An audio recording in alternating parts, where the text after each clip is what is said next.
¿Qué tal? Buenas noches, bienvenidos a Espiral.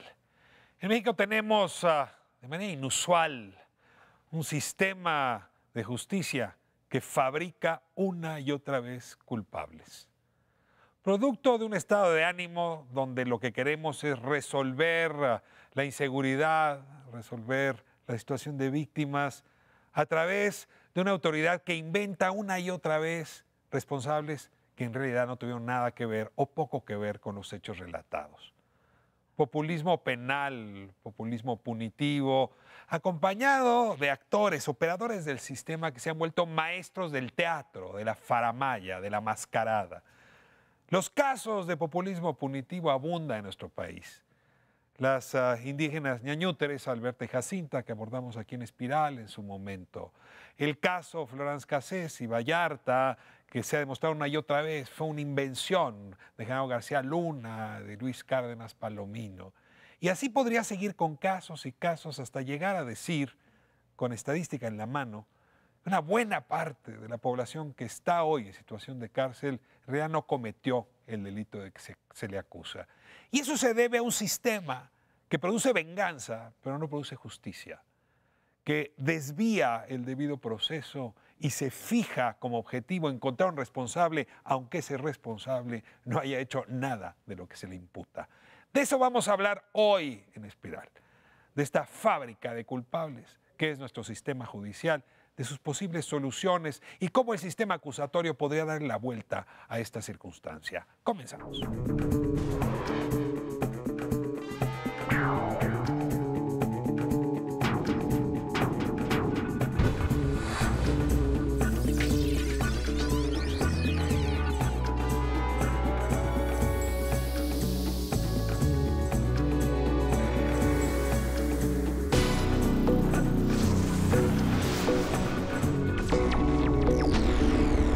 Como decía hace un momento, es una industria potentísima en México, la de la producción de culpables. Es increíble la cantidad de personas que están hoy recluidas por delitos que no cometieron, que pueden tardar 25 años ahí sin que la verdad emerja nunca, porque hay una institucionalidad que produce y reproduce culpables. Y he invitado hoy a hablar aquí personas que desde distintos ángulos han venido abordando el tema. Desde las políticas públicas, desde el periodismo, desde la academia, desde las organizaciones no gubernamentales. Les doy la bienvenida para que de esta manera conjugada nos ayuden a entender cómo funciona esta fábrica. Como es tradición aquí en Espiral, les voy a pedir que ustedes mismos se presenten. Emanuel Stier, me da mucho gusto tenerte aquí. Comenzamos contigo. Buenas noches, Ricardo, y muchas gracias por la invitación. Yo soy periodista, soy originaria de Bélgica, llevo más de 10 años en México, un país que me encanta por muchas cosas, y soy corresponsal del periódico francés Libération, de la radio de Bélgica, de la radio de Francia y de Suiza en México. Y me interesa muchísimo ese tema porque desde que llegué a México empecé a trabajar un caso inicialmente.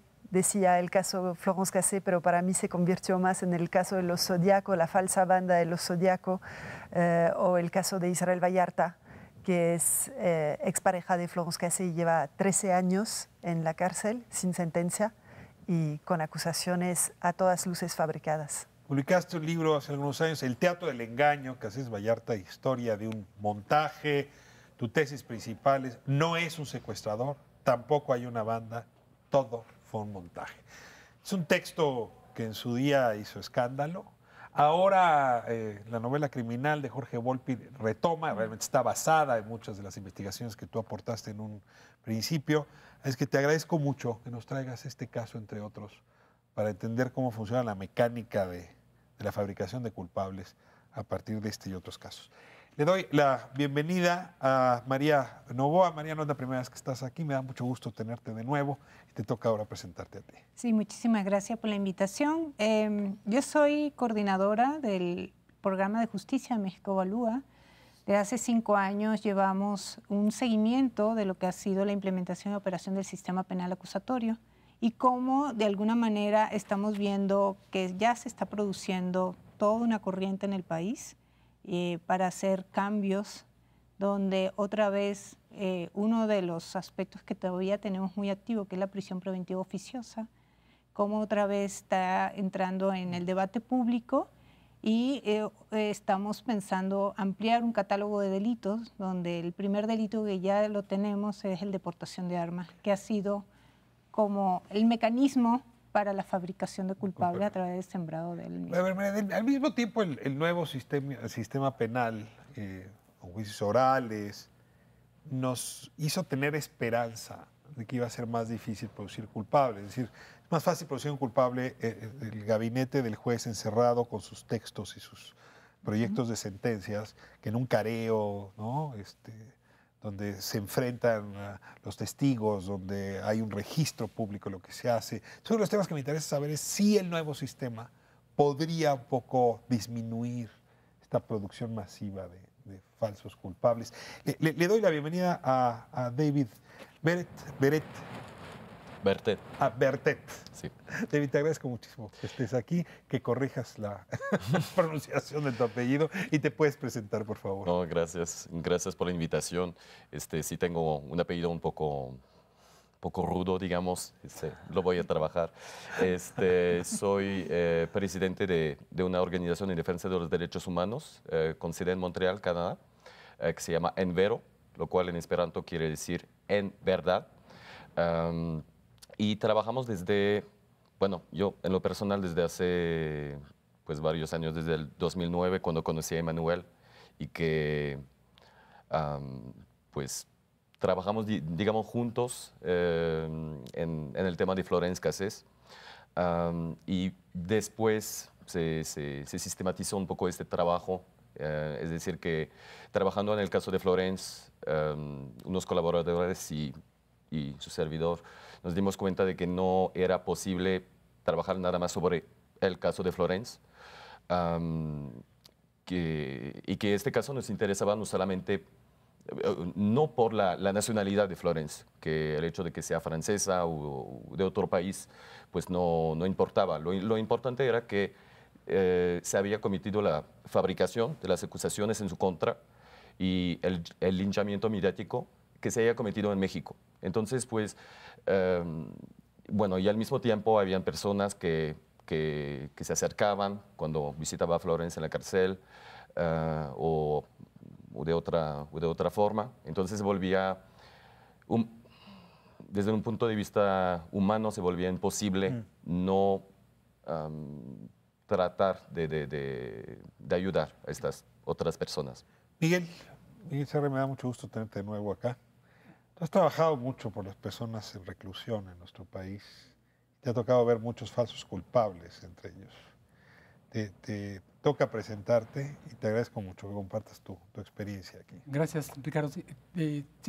Trabajo el tema de la prisión, pero ahora recientemente bueno, ha habido un foro importante sobre el tema que ha traído a la luz pública o le ha dado una mayor dimensión el problema justo de la fabricación de culpables.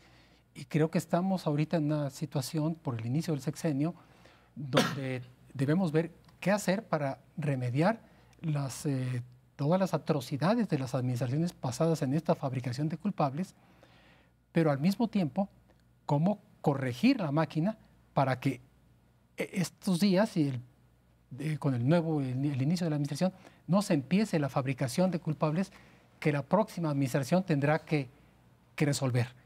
Entonces necesitamos actuar en los dos fines, en los dos extremos de esta ecuación, corregir lo pasado y prevenir lo futuro. Es imposible tener una estadística correcta, precisa, pero corren los rumores en todos los penales que uno visita en este país que al menos la mitad de la población carcelaria no cometió el delito por el que está acusado. A lo mejor cometió otro, eso no hay forma de probarlo, pero no está acusado, no está ahí adentro, no está purgando una sentencia, no está detenido por el delito que cometió. Y esto se debe a que nuestro sistema judicial, digamos, desde que la policía detiene, investiga, llega al Ministerio Público, entra a proceso, en fin, no está diseñado para producir verdad, está diseñado para producir culpables, políticamente. Es decir, hay que encontrar a alguien a quien echarle la culpa Y mientras más culpables tengamos, más eficiente pareciera ser el indicador. Y entonces se pone una máquina que devora a su propia sociedad. Porque normalmente esos culpables pues, son los más vulnerables, los que no tienen dinero para pagar un abogado, los que no se pueden defender, etc. ¿Ha sido así siempre la incapacidad del sistema judicial mexicano para producir verdad? ¿O es un fenómeno nuevo? No, yo creo que esto se arrastra de siempre y que, bueno, con el cambio del sistema acusatorio, el sistema oral, a partir del 2008, pues se abrieron posibilidades de mejorarlo. Ha mejorado, pero continúa generándose problemas, y es que es toda una maquinaria que empieza por una parte, por ejemplo, desde la Fiscalía. Yo diría que la fabricación de culpables del futuro empieza con el procedimiento de designación de fiscal y se sigue con todos los procedimientos, con la designación de los ministros de la Corte. Todo eso, lo que se hace o se deja de hacer en esos espacios, va a incidir finalmente en la fábrica de culpables, en determinar de qué tamaño es ese margen de crueldad del sistema mexicano. La cifra, Bárbara, que doy, mitad de las personas en reclusión están ahí por motivos distintos a los que se dice que o se justificó para que llegaran ahí. ¿Es una buena cifra? ¿Es una cifra? ¿La habías oído? Todavía tenemos un gran sentido? porcentaje, sí, tenemos un gran porcentaje de población penitenciaria que viene del sistema tradicional, sistema anterior, que inclusive llevan años, es decir, 10, 12 años, ¿no?, esperando sentencia.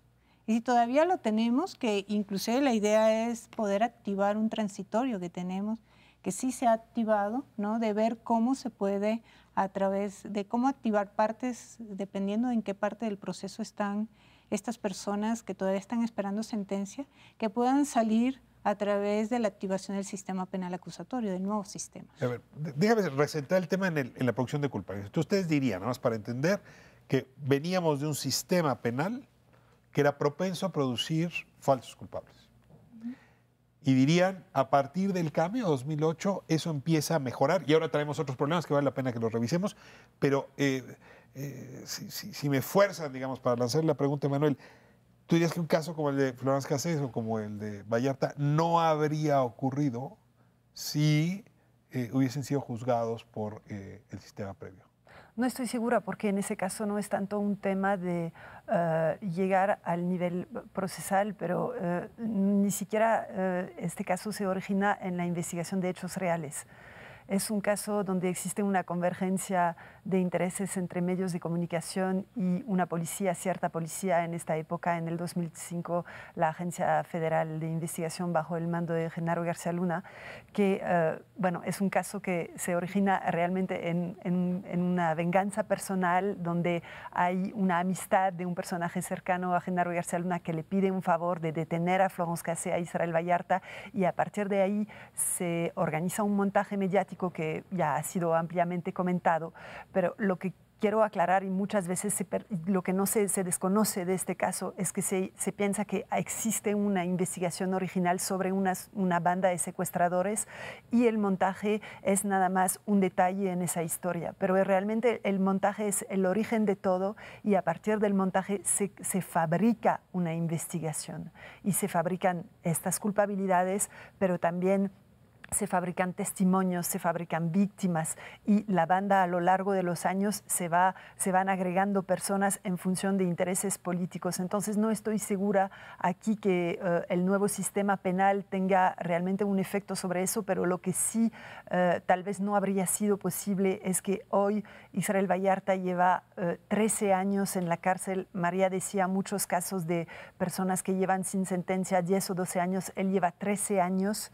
13 años durante los cuales se ha dilatado su proceso, pero él mismo no ha querido recurrir a la vía de la violación de sus derechos para salir, ha querido demostrar su inocencia, pero se está enfrentando a una especie de absurdo donde demostrar su inocencia por hechos que son fabricados, es extremadamente complicado, ¿no? Porque realmente todas las pruebas que él ha aportado a lo largo del tiempo, y yo quiero decir que cuando se revisa bien su expediente, no existen realmente ningún elemento que permita pensar que Israel Vallarta haya sido involucrado en actividades delictivas o en una banda de secuestradores. Pero, a ver, aunque el programa no es sobre él, vale la pena utilizarlo como ejemplo. No ha sido sentenciado. Decía María, podría él recurrir debido a, digamos, al sistema nuevo. Al sistema... No se puede. ¿No puede? Técnicamente no es viable. Es decir, los casos que empezaron con el viejo sistema deben concluir con el viejo sistema. Deben concluir con el viejo sistema. ¿Hay alguna cuestión en cuanto a prisión preventiva? ¿No puedes impedir retroactividad de la ley? Pero no es procesal. Esa opera. En prisión preventiva sí hay una situación, como dice María, donde les puede beneficiar un régimen más liberal para la prisión preventiva. Pero cualquiera que haya arrancado con el régimen anterior debe resolverse con el régimen anterior. No hay vuelta de hoja. En los sustantivos, sí. En la parte de su caso mismo, en los procesos de su caso, las reglas procesales son con las que empezó el juicio. Ahora, el sistema acusatorio versus el sistema... Ahora, no corre cuando se trata de crimen organizado. ¿Perdón? En materia de crimen organizado, pues siguen siendo juicios muy opacos. Fíjate que hay un caso ahorita emblemático, que lo acabo de estudiar, que es el caso de un grupo de secuestradores, es crimen organizado. Es decir, nada más para seguir con el... Claro, pero por ejemplo tienes un caso de delincuencia compleja, como es una red de corrupción, como la de caso Duarte en Chihuahua, y toda la investigación criminal se hizo a través de todas las herramientas que te da el sistema penal acusatorio. Es un caso emblemático en el país en el sentido de que sí se logró, a través de todos los elementos que te da el sistema penal acusatorio, lograr hacer una investigación criminal muy sólida, que ha logrado inclusive plantear 30 órdenes de aprehensión donde se ha determinado redes de corrupción, redes de protección, que inclusive ya tiene hasta un presidente reaccionando, porque es realmente una investigación muy sólida que se armó ahí. Entonces, eso de alguna manera es una buena noticia con el sistema penal acusatorio, como si ni siquiera con un régimen de excepción en términos de delincuencia organizada, sí se ha logrado utilizar. Claro, aquí había voluntad política, había otros elementos que a la final permitieron que se lograran, ¿no? David, regreso al caso que conoces bien. Decías, ¿por qué en México? Y dices, bueno, Cáceres, Vallarta no son una excepción, son la regla. Y entonces, lo dejaste sembrado en tu introducción, pero quisiera que me digas, ¿por qué en México? Y casi me pregunto, ¿es un síntoma solo mexicano? ¿El sistema judicial latinoamericano tiene dolencias similares, son comparables? Creo que va más allá. Bueno, dentro de mis investigaciones, porque también soy doctorante de filosofía en la Universidad de Montreal, trabajando en el tema de la crueldad institucional. Creo que tiene que ver con la mistificación del Estado. O sea, en varios países, el Estado se tiene que construir, se tiene que escenificar, tiene que hacernos creer en su presencia, en su existencia. Y la fabricación de culpables es una de las modalidades a través de las cuales se legitima el Estado. Se autolegitima el Estado. Entonces, pues nosotros... Pero eso implicaría que cualquier Estado fabrica culpables, y hay unos que fabrican más que otros. O sea, ¿por qué México? Existen parámetros, digamos, diferentes. Por ejemplo, trabajamos en casos de culpables fabricados en Estados Unidos, en Colombia, en México, en países del Medio Oriente. En Canadá, digamos que las vías de la corrupción, por lo que sabemos, pues no han tomado ese camino. Lo cual no quiere decir que no hay corrupción en Canadá, claro que sí, pero es un fenómeno que encontramos de manera... A ver, si te sigo en el argumento, la fabricación de culpables es un mecanismo recurrente en estados que buscan legitimarse. Sí. Ahora, supongo que esto es desde que existe el poder público y esto debe retrotraernos a 60.000 años atrás. Ahora, hay regímenes institucionales que han logrado, pues digamos, reducir lo más posible ese fenómeno y hay otros que lo han exacerbado. Y creo que México tiene casos, no sé, el foro este que hubo hace algunas semanas justamente sobre fabricación de culpables, son muchos testimonios de este fenómeno. Me voy a ir a corte y regresando les voy a pedir que me cuenten las historias de carne y hueso. O sea, ¿cuáles son esas historias que nos permiten decir que este país pues ha tenido un sistema, ¿no?, de procuración de justicia, de procuración de falsos culpables, ¿no? Vamos a corte y regresamos.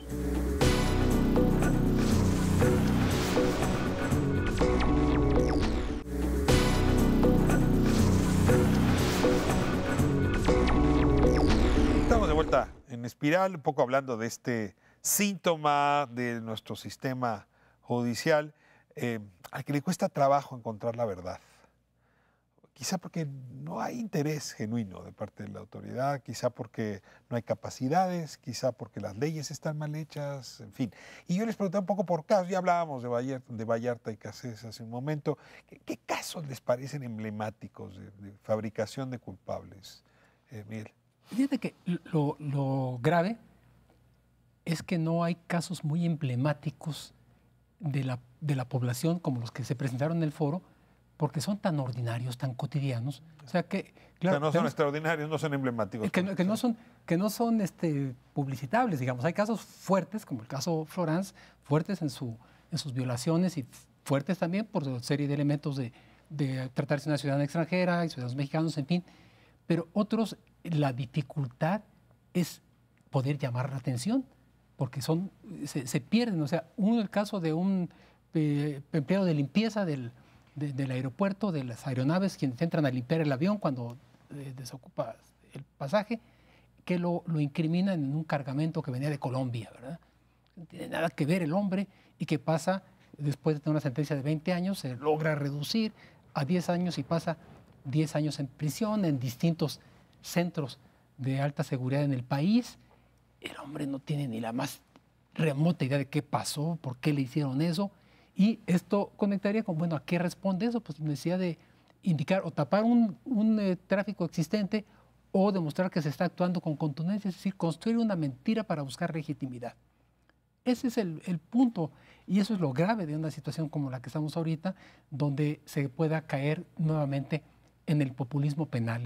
A ver, insisto, y al mismo tiempo ha habido países que han logrado vacunarse frente a esa tentación populista. Claro, pero hay una concepción distinta ahí, en el sentido de que el debido proceso es una condición para la seguridad pública.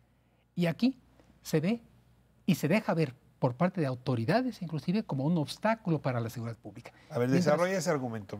Mientras no lleguemos a la concepción cultural, los mexicanos, de que necesitamos reglas de debido proceso, es decir, como las reglas de una carretera, de un camino, que para llegar al otro lugar tienes que seguir cierta velocidad, respetar el paso de los vehículos, pararte donde hay que pararte, etc. Y eso hay que hacer para poder transitar, digamos, seguramente y con tiempos razonables en las carreteras de un país, mientras no tengamos esa conciencia de que estas son reglas del debido proceso. Déjame poner un ejemplo. Yo he escuchado con frecuencia, ¿no?, este argumento, por ejemplo, de Isabel Miranda de Wallace. Dice, oiga, está muy mal torturar, pero no se vale dejar libre a alguien que cometió un delito, pues porque además se le torturó. Que es un poco esto que tú estás diciendo. En el debido proceso, pues la tortura hace que no llegues al cruce de calle donde ibas. Tengo que intervenir porque el caso Wallace o el caso Martí, porque Isabel Wallace intervino directamente en el caso Martí, incluyendo visitas extrajudiciales a Noé Robles para obligarlo. ¿Quién es Noé Robles? Noé Robles es la primera persona detenida por la Policía Federal para desviar para fabricar culpables, como la banda de secuestradores que supuestamente hubieran... Déjame recordar esto. Al hijo de Martí lo secuestran hijo y muere en el secuestro. Y en ese momento la autoridad de la Ciudad de México detiene una banda, la Banda de la Flor, y el aparato federal, la Policía Federal, detiene a otra banda con otros miembros. Sí. Y en efecto, una de las dos bandas no cometió el secuestro, es imposible. Y son juzgadas las dos bandas. Hay incluso dos mujeres güeras que están juzgadas por el mismo delito. Ahora sí, en esta lógica, recuérdanos el caso Wallace. ¿Qué intervención tiene Wallace? En esta lógica, Wallace fue quien, junto con Alejandro Martí, visitó a, se obligaron a varios de los detenidos de la banda de la Flor, detenidos por supuestos miembros de la banda de la Flor, detenidos por la Policía Federal, Genaro García Luna y Luis Cárdenas Palomino. Martí y Wallace se entrevistaron, amenazaron directamente a Pablo Solórzano Castro, a Noé Robles y... De los supuestos secuestradores. Los supuestos, para que se incriminaran. Todo el caso Martí se basa en declaraciones fabricadas de Noé Robles.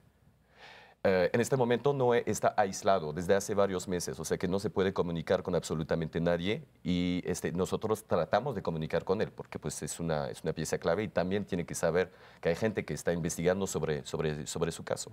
Pero todas estas personas, María Elena Ontiveros, Pablo Solórzano Castro, Francisco Sea López, Noé Robles, son personas inocentes. Una pregunta, ¿son personas inocentes o se destruyó, como en el caso Fracasés, a tal punto la posibilidad de saber qué pasó que debemos considerarlas inocentes? Es que no hay, hay una investigación, entre comillas, diseñada para que no, para alejarse al máximo de la verdad. Entonces, para regresar al tema del foro, organizado por la periodista Guadalupe Lizárraga en la Cámara de Diputados. Se hizo este foro precisamente porque sabemos que la fabricación de culpables es una realidad, es amplia, es generalizada, pero hasta este foro no teníamos la posibilidad de tener datos duros. Tenemos datos sobre la impunidad, sobre los crímenes no resueltos en México, pero no teníamos datos sobre pues, hasta dónde va el fenómeno de la fabricación de culpables. ¿Qué otros testimonios de este tipo les llamaron la atención? Creo que el caso de la banda de la Flor es interesante. ¿Qué otro, Emanuel, del estilo?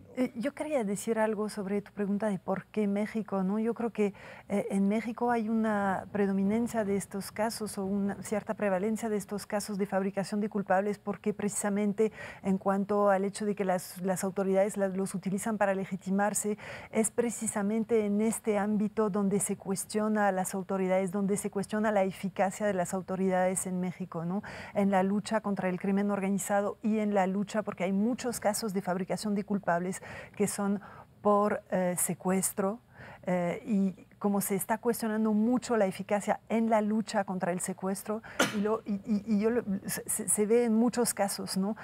Un caso que a mí me llamó la atención porque el año 2005 fue muy prolífico en materia de fabricación de culpables. El mismo año que el caso de Florence Cassé y Israel Vallarta, se dio el caso de Jacinta y otras dos mujeres, y Alberta, que fueron acusadas de también secuestro.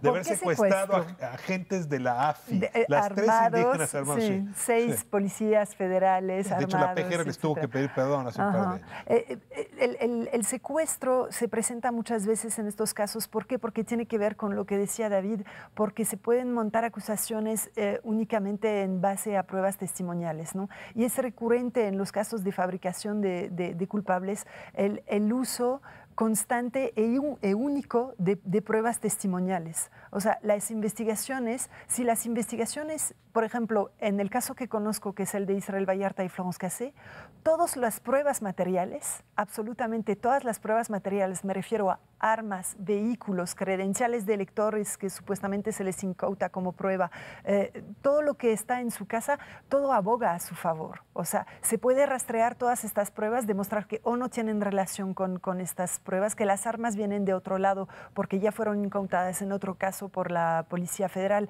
O sea, realmente todas las pruebas materiales que existen en ese caso son pruebas a favor de ellos. Las acusaciones se basan únicamente en pruebas testimoniales, en testigos que son presionados y muchas veces en reconocimientos que no se dan según lo que marca la ley, ¿no? Digo, de los 3 casos mencionados, Banda de la Flor, Teresa Jacinta y Alberta, Florence Cassé Vallarta, hay un común denominador, que es una policía de investigación que produjo pruebas falsas. Porque torturó, porque obtuvo testimonios, porque hubo autoinculpación. Es decir, pareciera que ahí hay un problema serio. Y un segundo problema es que el Ministerio Público no corrige lo que hace la Policía de Investigación y el juez tampoco. Voy a quitar ahorita Ministerio Público y juez, tenemos que abordarlo. ¿Qué pasa con la Policía de Investigación? ¿Por qué tenemos una investigación que lo que hace es producir culpables? Sí, efectivamente tenemos un problema de capacidades de investigación. Es decir, realmente no tenemos estos operadores con capacidades y herramientas para hacerlo. Y creo que es un poco por lo que, lo que estamos diciendo, pues eran las formas en las cuales se hacía en el sistema inquisitivo mixto y se ha mantenido y no ha habido cambios. ¿Tu hipótesis de capacidades? Hay varios, yo creo que hay que hablar como que de varios elementos, ¿no? Hay temas de intereses y poder involucrado, es fuerte este problema. Dentro de lo que es la Procuración y la Administración de Justicia en el país, hay un problema de incapacidad real, de incapacidad y de déficits importantes que tenemos en el sistema. Es decir, no se le ha invertido al sistema de justicia. Te voy a contar una anécdota muy rápida que a mí me marcó, pero quizás es única y aislada. Por allá de 2008, 2007, un muchachito jovencito, 17, 18 años, de 18 años, asesinó a sus padres y a su hermana para quedarse con seguro en Ciudad Juárez. Y luego incendió los cuerpos en un camión y la policía se puso a investigar y descubrieron que era él. Y él mismo explicó cuando tuvo que confesar que pues, el crimen organizado que había en Ciudad Juárez y las muertas de Juárez pensó que no lo iban a cachar. Y una periodista amiga mía le pregunta a los policías, oiga, ¿y en este caso cómo se dieron cuenta? Y la respuesta del policía fue, oiga, somos corruptos, no tontos. ¿Sí? Yo me pregunto si hay un problema de capacidades. ¿O hay un problema de incentivos que llevan a que tiendas más a la corrupción, a la manipulación de la policía de investigación? Claro, hay un tema de vicios importante. Yo creo que a veces, estoy muy de acuerdo que a veces se genera de abajo hacia arriba por esa incapacidad, pero muchas veces se genera la mano negra, viene del poder político, del poder económico, de este tipo de actores que meten la mano. El que quiere quedar bien con el empresario, el que quiere quedar bien con el político. Y entonces faltan filtros. Y yo creo que aquí sí el sistema acusatorio tiene mejores filtros, pero hay que pulirlos y hay que ver que no se debiliten los que ya existen, como es el caso que señala María de la prisión preventiva, ¿no? O sea, si se aumenta la prisión preventiva con este populismo penal de decir, por ejemplo, la aportación de armas. Ese es un elemento, un caso muy, muy sintomático. Aumentar prisión preventiva por portación de armas permite el sembrado de armas, así de fácil. Y entonces hace que por lo pronto las personas lleguen y se les pueda colocar en prisión preventiva oficiosa, ¿verdad? Y entonces ya los colocan en una situación difícil de defenderse. Y si a eso le sumamos que la persona va a ser juzgada, vive en un lugar, es juzgada en una segunda ciudad, vive en la Ciudad de México, es juzgada en Guadalajara y está presa en Chiapas. ¿Cómo nos defendemos? Esto es kafkiano, esto es deliberado, o sea, es mandado a hacer. Hay que ir desmontando el aparato inquisitivo en todos los aspectos. Desde el proceso hay piezas jurídicas todavía que desmantelar y en la ejecución penal también hay elementos que hay que corregir, por ejemplo, estos traslados arbitrarios, donde afortunadamente el Poder Judicial ya está tomando cartas en el asunto y diciendo los traslados son facultad judicial. Perdón que insista con el argumento. ¿No está el problema principal en que hayamos hecho al policía actor fundamental del sistema? Es decir, uno no mira en otros lugares, en otras culturas, y el juez tiene peso, el fiscal tiene peso, y entonces se reparte, pero la verdad es que en México la investigación la hace el policía y los otros la ratifican. Yo creo que ahí el poder está en el Ministerio Público. Más bien el policía, inclusive no tenemos policías efectivamente, si el policía a la final hace ya cuando entra una procuradora o una fiscalía, hace lo que diga el Ministerio Público. Si el Ministerio Público es el que tiene realmente el monopolio del poder de todo el proceso. Y hay que quebrar ese monopolio de poder que tiene en el proceso el Ministerio Público. Yo creo que el Ministerio Público es el que realmente hace la orquestación de todo el proceso y inclusive el Ministerio Público puede ser juez, puede ser investigador, puede ser Ministerio Público, fiscal, es decir, asume todos los roles, es decir, pues tiene mucho poder. Pero pareciera que estás hablando del sistema anterior. Me tengo que ir a corte, no pero a ver, déjenme refutar esto para escuchar su respuesta a la vuelta. El Ministerio Público es un eslabón muy débil, o sea, no tiene poder, está sometido a sus jefes le dan órdenes políticas, y perdón, pero el caso Vallarta, el caso de la Flor, ¿no? En el caso Teresa, son policías. O sea, uno habla de Cárdenas Palomino. ¿Tú te acuerdas cómo se llama el Ministerio Público que llevó el caso? Bueno, Alejandro Fernández Medrano, pero porque es parte del montaje, digamos, claro. en ese caso y en muchos casos... Nos lo explicas en extenso. Policías, ministerios públicos, jueces, ¿quiénes fabrican culpables?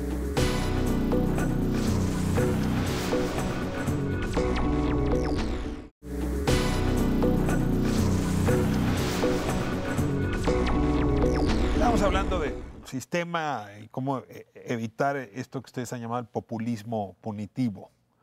Y normalmente lo que ocurre es que, pues, como en cualquier sistema democrático, tienes pesos y contrapesos, ¿no? Aquí tienes autoridades distintas que se van contrapesando y por lo menos se van corrigiendo, no quiere decir que la corrección sea perfecta. Y ahí insistía en por qué los otros pistones no funcionan. Regresando al caso Cassés, decías que el Ministerio Público era parte, era cómplice del montaje. Es que lo que decía María es que el Ministerio Público debería tener o tiene la posibilidad de tener mucho control, ¿no?, sobre la investigación. Eso sí asume ese poder que tiene, ¿no? Porque en muchos casos de fabricación de culpables y en los casos que he visto yo, dimite completamente de estas obligaciones y lo que como ocurren realmente y prácticamente las cosas es la policía investigadora, en ese caso la AFI, llega, redacta ella misma todas las pesquisas o las averiguaciones, o no sé cómo se llama en lenguaje jurídico. Y el otro es un mecanógrafo. Toma, ahí está tu caso.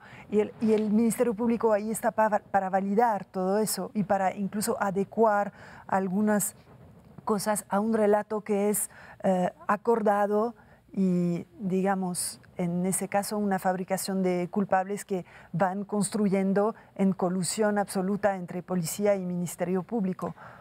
David, llega el juez y el juez puede corregir. Decir, oiga, estos testimonios no corresponden, estas periciales no dan. El señor Ministerio Público tuvo que haber ejercido control sobre el proceso, incluso decirle, digamos, imputar al policía que torturó, y el juez tampoco corrige. ¿Quién tortura también en el caso Wallace? Falso secuestro, caso Wallace. Es totalmente falso este caso. Pero, ¿hablas del caso de la Flor? No, hablo del caso Wallace. Del caso de su hijo. Sí, que es falso. El tipo está vivo. O sea, tenemos pruebas de vida 5 años después de su muerte, su supuesta muerte. Pero quien torturó a Brenda Quevedo Cruz fue el Ministerio Público, Braulio Robles. Creo que tenemos un sistema sumamente eficiente. No es incompetencia. O sea, que la incompetencia de algunos policías forma parte de la eficacia del sistema. Y para que el sistema funcione, se necesitan agentes del tipo de Isabel Miranda Torres o de Wallace. Personas que se mueven entre las esferas de lo mediático, de lo político y de lo jurídico. Personas que hacen creer que existe una clase de personas que por naturaleza son delincuentes. Y es donde el poder mediático y la teatralidad es también una dimensión. No sé quién fabrica culpables, pero lo que podemos observar es que es un mecanismo que corresponde a un sistema muy, muy, muy eficiente y que para... ¿Eficiente medido en qué términos? En su populismo punitivo. O sea, porque tú estás usando eficiente un poco como una categoría muy flexible. Bueno, eficaz. ¿Eficaz para producir culpables. Historias. Y se necesita se necesita, por ejemplo, a Wallace o a Martí para que la población, para que la opinión pública dé su consentimiento. O sea, que acepte esto, que acepte creer en este mito de la clase de los delincuentes. A ver, el populismo requiere de esos actores, pero los jueces están ahí para combatir el populismo. Entonces decías, es que esto viene, decía Miguel, desde la Suprema Corte hasta abajo. ¿Por qué los jueces no corrigen ese populismo? Bueno, ahí está. Por ejemplo, en el caso de Florence, ¿por cuántos jueces pasó su situación antes de que la Corte decidiera que había un efecto corruptor de las pruebas? Pasó, por lo menos al último, por un tribunal colegiado que avaló todo lo anterior. Entonces, ahí hay responsabilidades, ahí hay formas de ver las cosas que avalan. Sin esas conductas omisivas por parte de los jueces, no funcionaría el sistema. Se quebraba en el sistema como funciona. Déjame intensar la cuerda. Al final, en la Suprema Corte había una discusión jurídica bien interesante entre José Ramón Cosío y el ministro Saldívar. Cosío decía, sí, reconozco que hay vicios, que se reponga el procedimiento. Y entonces Saldívar dice, destruyeron a tal punto la evidencia que no hay forma de reproducir el procedimiento. Perdón que te regrese ahí, pero ¿tú crees que si eso se hubiera regresado al principio, se hubiera encontrado, verdad? ¿O ibas a tener problemas otra vez en toda la cadena de jueces? Yo creo que la investigación respecto de la conducta de Florence Cassés y de los Vallarta no habría materia. Que el homicidio debe de investigarse porque hay un delito impune, o en ese caso el secuestro. Hay un delito impune. Sí, aparentemente hubo un delito real en un momento ahí. Ese que se investigue no tendría por qué las víctimas de ese concreto secuestro sufrir consecuencias negativas porque se destruyeron evidencias en contra o que echaron a perder de tal manera las evidencias que ya no fue posible perseguir a determinadas personas. Y aquí en este punto también creo que vale la pena decir, no es que la Corte ciertamente no dice Florence es inocente, pero no necesitaba decirlo. O sea, no hay condiciones para producir verdad. Pero se restituye la inocencia que todos tenemos, punto, porque estamos todos gozando de la presunción de inocencia. Este país ha ido moviéndose, María. Tú nos has puesto en esa discusión casi desde el principio del programa. Es decir, por un lado, el sistema acusatorio, los procedimientos que se están dando, pero seguimos teniendo un populismo punitivo. Es decir, aún con el nuevo sistema, y está esa presión. Estamos instalados al punto donde, otra vez, encontrar delitos viejos que ya estaban desterrados y que van a propiciar el populismo punitivo. De cara al futuro gobierno, a la futura política criminal, con lo que sabes, con lo que México Evalúa ha podido recuperar, ¿qué recomendarías? Fíjate que nos está preocupando es el hecho de que hay muchas contradicciones, ¿no? Como bien queremos construir paz y pacificación y llevarlo por el lado de la justicia, por el otro lado vuelve de nuevo este fantasma del populismo punitivo a todo dar, ¿no? Es decir, tenemos todos los gobernadores con la nueva administración ya en consenso para hacer este cambio. Entonces, lo que sí vemos es que definitivamente tenemos que ir a un cambio de la política criminal, que es cómo se ha trabajado, y dejar de generar ciertas expectativas que pensando de que si tenemos las cárceles llenas de personas, tenemos más seguridad, porque parte de ahí es el argumento, ¿no? Y se legitiman, a la final se legitiman, como no pueden tener políticas públicas de seguridad pública que logre exactamente preventiva. Entonces yo sí creo que sí tenemos que irnos hacia una política más de prevención y justicia, y menos que sea esta política punitiva, inclusive cómo lograr hasta descriminalizar ciertas conductas que ahorita las tenemos en ese, que ya inclusive se está hablando del tema de la marihuana, etcétera. Sí creo que ahí hacia eso tenemos que dirigirnos y fortalecer, por supuesto, las instituciones de justicia, que es donde tenemos la gran debilidad. Pues, ¿no? Ahora ya revisé como algunos de los componentes, pero ya David ponía un acento que me parece de lo más relevante. Pues el resto, ¿no? O sea, los que no pertenecemos al sistema judicial, que acabamos siendo comparsas. Yo recuerdo cuando Emmanuel publicó su libro, es que el tema a nadie le interesa porque Florence ya está juzgada por la opinión pública y es culpable. Ya lo que haga Emmanuel, lo que investigue, importa poco.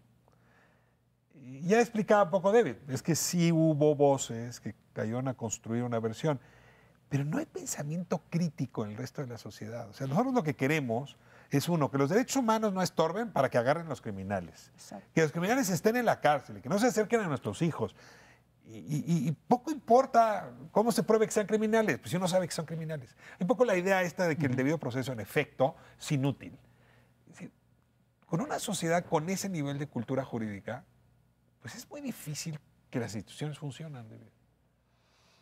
Es que tenemos que ver que es una realidad y que cualquier persona dentro del territorio mexicano puede ser víctima. O sea, tuvimos en el foro testimonios de personas representantes de víctimas que dijeron, hermanos, hermanas que dijeron, pues yo no pensé que, o sea, no pensé que fuera posible hasta que nos tocara.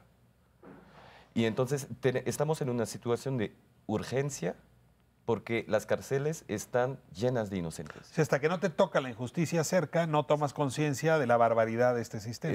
Exacto. Así que es un tema político, pero también es un tema de conciencia social. Bueno, supongo que te has enfrentado muchas veces a esos públicos que te señalan con el dedo diciéndote estás defendiendo una culpable, una secuestradora. ¿Qué les dices? En ese caso interviene además el hecho de que trabajo para la prensa francesa. Claro, eres extranjera. Exactamente. Entonces, parte del imperio de Maximiliano. Bueno, muchas veces se me acusó de querer defender a la francesa por ser mi compatriota, entonces siempre tengo que explicar que soy de Bélgica. Eso no quita que mis compañeras francesas pueden perfectamente estar investigando este caso, denunciar las injusticias, no porque Florence Cassé sea francesa, no da igual finalmente la nacionalidad, pero yo quería decir que tampoco era del todo inmune al prejuicio mediático, ¿no? Inicialmente cuando me interesé a ese caso, pues yo también era víctima de estas imágenes que se nos quedaron clavadas en la mente de que, bueno, pues los sorprendieron con personas secuestradas, ¿no? Pero yendo efectivamente más allá, rápidamente se me acusó de defender secuestradores, pero realmente aquí no estoy para defender. Bueno, es que digamos, ¿por dónde empezar eso, no? Porque es una locura. O sea, ¿en qué beneficia a la sociedad ese montaje? Digamos, fuera de defender o no defender a quien sea, ¿no? ¿En qué beneficia a la sociedad un montaje? ¿Por qué aceptamos comúnmente hoy que Israel Vallarta, por tomar ese ejemplo nuevamente, lleve 13 años en la cárcel cuando ha sido torturado en vivo en la televisión, cuando los medios de comunicación han participado, por lo menos tendiendo sus micrófonos a una persona que estaba siendo interrogada para producir respuestas? ¿De qué sirven estas respuestas? No se trata de defender a secuestradores, se trata de defender a todo un concepto de cómo investigamos y cómo se hace justicia en ese país. ¿En qué beneficia a las víctimas ese montaje, no? Ese montaje debe ser investigado por el bien de las víctimas, también por el bien de la sociedad. No se trata de defender a nadie aquí. Jacinta Teresa y Alberta, Florence Cassé. La película presentó culpable, también como caso emblemático. Yo creo que el caso de la banda de la Flor, ¿no? Para quienes lo han visto, es decir, dos mujeres culpadas por el mismo delito, una en el foro local y otra en el federal. En fin, son precedentes, no jurídicos, culturales, y nos obligan a ver de una manera distinta a la realidad. Esta sociedad nuestra, aparte del nuevo sistema penal acusatorio, ha cambiado sus mapas culturales a propósito del derecho al debido proceso, los derechos humanos. ¿Estamos en el mismo lugar o estamos peor? Yo creo que sí hay más conciencia, creo que va generalizándose o creciendo, creo que la conciencia de que necesitamos pagar un costo por tener seguridad, de que la justicia no es ese obstáculo y que si no respetamos estas reglas, pues caeremos en lo que es el nombre de tu programa, ¿no? En una espiral de violencia, ¿no? Creo que va creciendo lentamente, pero va creciendo. Y aquí el papel de los medios de comunicación es fundamental, y entrando un poco a lo que serían alternativas, mientras no impongamos costos procesales por los juicios mediáticos paralelos, el movimiento cultural va a detenerse. Necesitamos ponerle costos procesales, es decir, que exista una sanción, que se anulen los juicios, que se dejen de conocer los juicios, que se ponga en libertad a las personas que han sido juzgadas paralelamente. Cuéntame, para cerrar un poco, en esta preocupación que tú anotabas en el principio del programa, se están otra vez reinventando, recolocando delitos que habían servido para fabricar culpables, y que eso te da temor porque sería un síntoma de que vamos de vuelta a una siguiente ola de populismo penal o punitivo. Sí, completamente. Es decir, ahí estamos afianzando la idea del populismo punitivo. Inclusive la idea es básicamente lograr tener supuestos, es decir, ya ni siquiera es presunción de inocencia, de otra vez la presunción de culpabilidad. Es decir, detener a esta persona, aunque sea inocente, y veremos si en 2 años o 3 años vemos si es culpable. Le pongo una AK-47 no, y de aquí a que se revólver. averigüe si se la sembraron o no sembraron, no, ese muchacho se va a la cárcel. Es peor, es decir, quieren hasta meter el delito de robo. Es decir, te robas algo y alguien dice, él se robó algo, vas a la prisión, independientemente de que tengas pruebas o no. Pues alguien te puede decir a ti, tú me robaste, te meten preso por eso hasta que se pueda demostrar si eres o no. Uno no es tema del programa, pero los mecanismos abreviados te harían salir muy rápido. Claro, de la prisión que ese es el problema. preventiva. Es decir, el porcentaje que tenemos, el dato duro que tenemos, que prácticamente no se están usando. Y con el estudio que hicimos hay un gran desconocimiento de toda la población, de todos estos derechos que puedas tener como víctima o imputado en cualquier momento del proceso. Entonces sí tenemos ahí un problema de desconocimiento muy fuerte de la sociedad sobre tus derechos. Yo creo que eso también es parte de la cultura de la legalidad tan pobre que tenemos en la sociedad, que nos lleva un poco a aceptar, ¿no? Que independientemente yo siempre soy víctima, nunca voy a poder ser un posible procesado, inclusive por cualquier delito culposo que puedas tener, atropellas a alguien sin querer, entras en un proceso terrible, ¿no? Si el resumen es que la diferencia entre venganza y justicia es que la justicia tiene un proceso normado, legal.